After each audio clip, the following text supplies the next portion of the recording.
ADGP RSS കൂടിക്കാഴ്ച ആയുധമാക്കി കോൺഗ്രസ് ശക്തമായ സമര പരിപാടികളുമായാണ് മുന്നോട്ടു പോകുന്നത്. സ്വർണ്ണക്കടത്ത് കേസിൽ മുഖ്യമന്ത്രിയുടെ മകളുടെ അറസ്റ്റ് ഒഴിവാക്കാൻ പിണറായി വിജയൻ നരേന്ദ്രമോദിക്ക് സംഭാവന നൽകിയതാണ് തൃശൂർ സീറ്റിലെ BJPയുടെ വിജയമെന്ന് KPCC പ്രസിഡന്റ് K. സുധാകരൻ ആരോപിച്ചു. മാഫിയ സംരക്ഷകനായ മുഖ്യമന്ത്രി രാജിവെക്കണമെന്നാവശ്യപ്പെട്ട് സംസ്ഥാനത്തെ മുഴുവൻ മണ്ഡലം കോൺഗ്രസ് കമ്മിറ്റികളുടെയും നേതൃത്വത്തിൽ സംഘടിപ്പിച്ച പന്തംകൊളുത്തി പ്രകടനത്തിന്റെ സംസ്ഥാനതല ഉദ്ഘാടനം കൊല്ലത്ത് നിർവഹിക്കുകയായിരുന്നു അദ്ദേഹം. ഈ പ്രതിഷേധ തീപന്തം ജില്ലാ പ്രസിഡന്റ് കൈകളിലേക്ക് കൈമാറുകയാണ്. ശ്രീ രാജേന്ദ്ര പ്രസാദ് സാറിന്റെ കയ്യിലേക്ക്.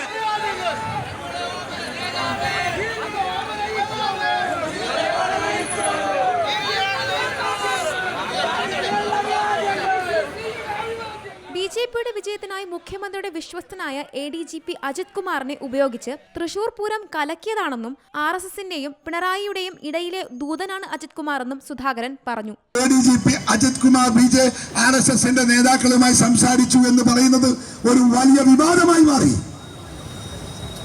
ഒരാഴ്ച കഴിഞ്ഞു, എന്നിട്ടും അതിന് പരിഹാരമായിട്ടില്ല. പിണറായി എന്തെങ്കിലും സംസാരിച്ചോ? എന്തിനാണ് അജിത് കുമാർ BJPയുടെ RSSന്റെ നേതാക്കന്മാരെ കണ്ടത്? ഉത്തരം പറയാൻ പറ്റുമോ? ആരാണ് ഇതിന് ഉത്തരം പറയേണ്ടുന്നത്?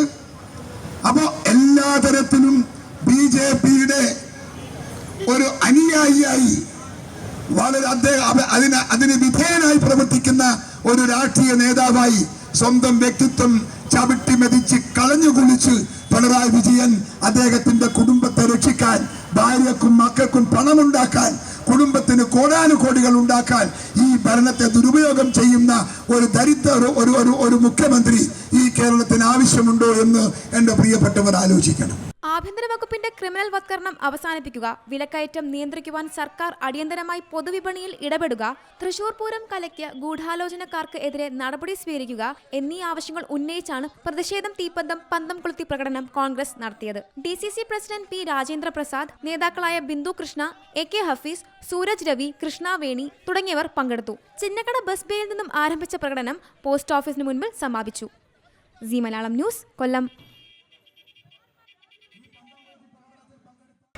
പുതിയ വാർത്തകളും വിശേഷങ്ങളും ഇനി വിരൽ തുമ്പിൽ.